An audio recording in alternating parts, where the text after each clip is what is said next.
Salam Rahayu dan salam budaya bagi saudaraku pecinta budaya Nusantara.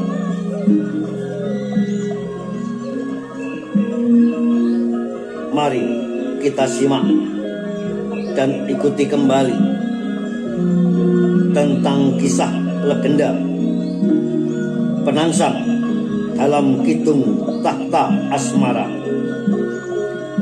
karya Nasirun Purwokarto. Dan saat ini telah memasuki episode yang ke-7.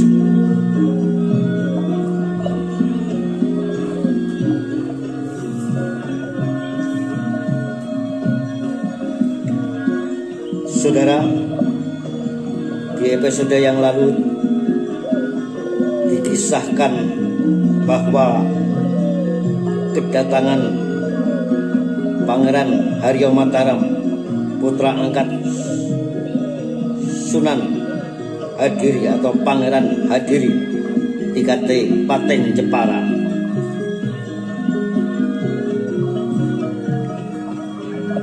yang mengabarkan bahwa Dimas Bagus Mukmin atau Sunan Prawata menolak dilantik menjadi Sultan keempat Keraton Demak Bintoro,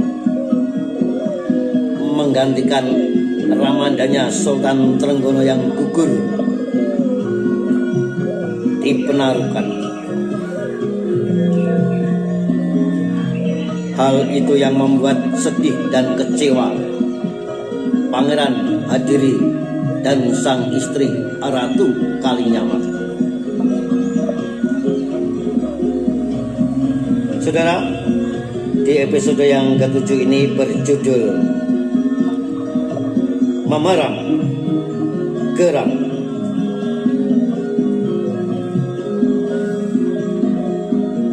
Jadi Dimas Mukmin menolak dilantik menjadi sultan. Pangeran Hadiri bertanya tanpa bisa menyembunyikan kekecewaannya. Lelaki yang mulai beruban itu pun melepaskan serbannya.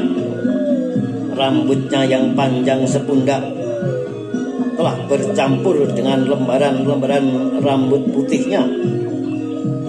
Sebuah guratan ketuaan juga telah terlihat berkerut di kening dan pipinya.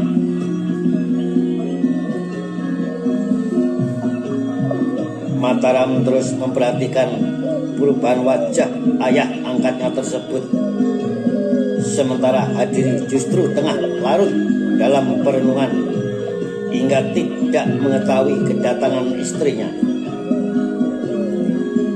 Ia tidak memperdulikan Ratu Ayu Retno Kencana yang datang dengan wajah berkeringat.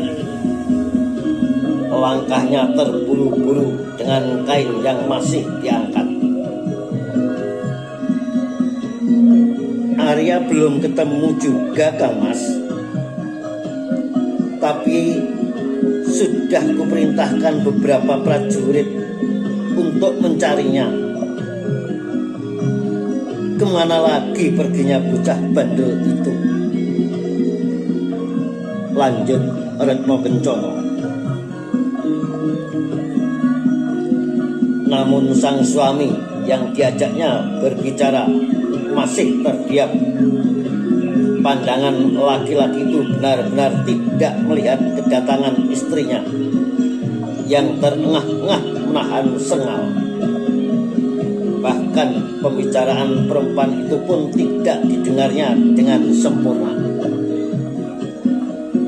Ada apa, Kang Mas? Kenapa diam? Tanya Retno Kencana setelah menyadari kedatangannya tak dihiraukan dan pembicaraannya juga tak didengarkan. Pangeran Hadiri menarik napas berat dengan tatapan yang lemah. Dilihatnya sang istri yang tanpa disadarinya telah berdiri di sebelah kanannya. Mataram membawa kabar yang sangat mengagetkan Yai. Kabar apa? Cepat Retno Kencana memotong pembicaraan suaminya. Mataram yang melihat ibu asuhnya penasaran pun ikut terdiam, seolah sengaja membiarkan agar ayah angkatnya saja yang menjelaskan apa yang baru dia ceritakan. Mataram baru pulang dari Prawoto. Dimas Mukmin telah menolak dilantik menjadi sultan. Ucap Hadiri pelan, masih dengan menghela napas panjang. Sontak berita itu pun membuat wajah Retno Kencana memucat. Benarkah begitu Mataram? Perempuan itu menolehkan pandang kepada anak asuhnya yang duduk di kursi berukir berbentuk teratai. Lelaki muda yang tengah menunduk tepat di sebelah kirinya.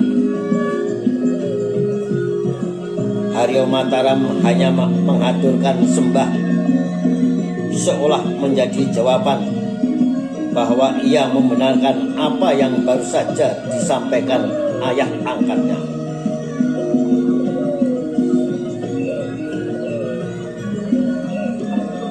Retno Kencana kemudian menatap tegang, seakan belum percaya dengan apa yang baru saja didengarnya. Jadi Dimas Mukmin menolak keputusan yang telah ditetapkan, bisiknya dengan rasa kecewa. Tak kusangka kabar ini yang akan menjadi keputusan, kepastian yang sudah sejak lama kami nantikan dengan penuh pengharapan, kata Retno Kencana. Perempuan itu pun menolehkan pandang ke kanan, menatap pada suaminya yang juga tengah dicekam kekecewaan yang sama. Pandangan yang kemudian dialihkan kepada Mataram yang duduk di sebelah kirinya. Jadi kedatanganmu hanya untuk memberi kabar yang mengecewakan ini saja, Mataram? Kandas perempuan itu bertanya, seakan tak bisa lagi menutupi rasa kecewanya.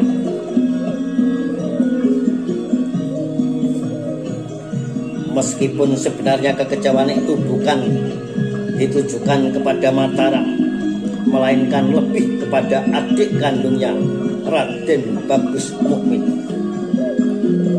Namun Mataram yang menyampaikan kabar justru lebih merasa bahwa dialah yang sedang menjadi sasaran kecewa kedua orang tua angkatnya tersebut. Dan pandang mata Retno Kencana yang tajam seolah menegaskan ulang tentang itu semua. Lelaki muda itu pun menunduk, dadanya bergetar, jantungnya kencang berdebar, karena sesungguhnya ia masih membawa lagi satu buah kabar. Namun tatapan kedua orang tua angkatnya telah membuat hatinya gemetar. Keberaniannya mendadak berubah gentar. Setelah sejenak berkecamuk diliputi keraguan, akhirnya dia pun membuka ucapan. Sebenarnya masih ada kabar lagi yang Mataram bawa Kanjeng Rama. Meskipun ini sesungguhnya tidak layak dikatakan kabar, karena sekedar cerita tentang diri Mataram sendiri, Kanjeng Ibu. Apa itu Mataram? Tanya Hadiri, masih dengan tatapan melemah. Pandang matanya memudar, tak lagi berdaya seperti ketika menyambut kedatangannya. Namun Mataram yang ditanya malah terdiam. Ia seolah kembali ragu apakah akan menceritakan segera atau justru membatalkannya. Ada ketakutan kalau cerita itu disampaikan justru akan makin menambah kesedihan kedua orang tua angkatnya tersebut. Maka lelaki muda anak Pangeran Sekar itu pun terus diam. Hingga Retno Kencana kembali mengulang, ceritakan saja Mataram. Semoga berita itu mampu mengobati kekecewaan kamu. Mataram pun menolehkan pandangnya. Ia melihat ibu angkatnya yang sorot matanya seolah memintanya untuk mengungkapkan berita yang masih ia bawa. Injih, Kanjeng Ibu. Dengan perlahan Aryo Mataram pun menceritakan semua yang telah disimpannya sejak lama. Cerita yang ia bawa dari Demak hingga harus buru-buru ke Jepara agar rasa itu tidak makin mencekam jiwanya.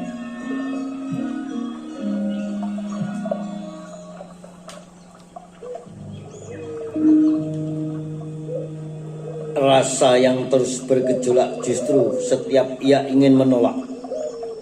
Dan dengan bercerita kepada kedua orang tuanya, ia berharap ada kelegaan yang bisa didapatkannya, atau bahkan penyelesaian yang memuaskan baginya.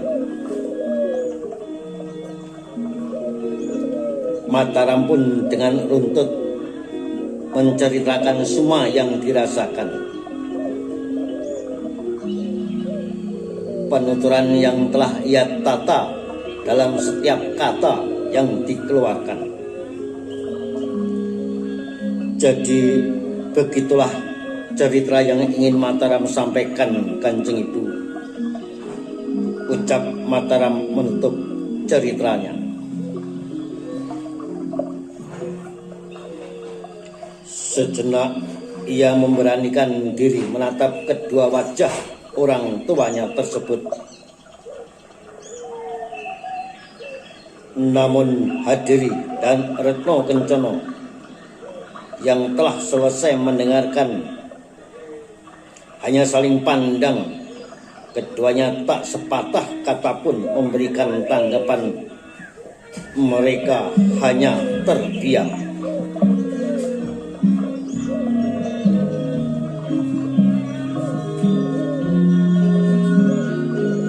Diam yang membuat batin Mataram makin bergetar menahan geram. Kegeraman yang harus terus dipendam menumpuk bersama kekecewaan sebelumnya yang telah lebih dulu diperah. Kecewa yang menjadi bara dalam sekam. Nah, saudara, sampai berjumpa kembali di episode berikutnya. Salam budaya, sampai jumpa.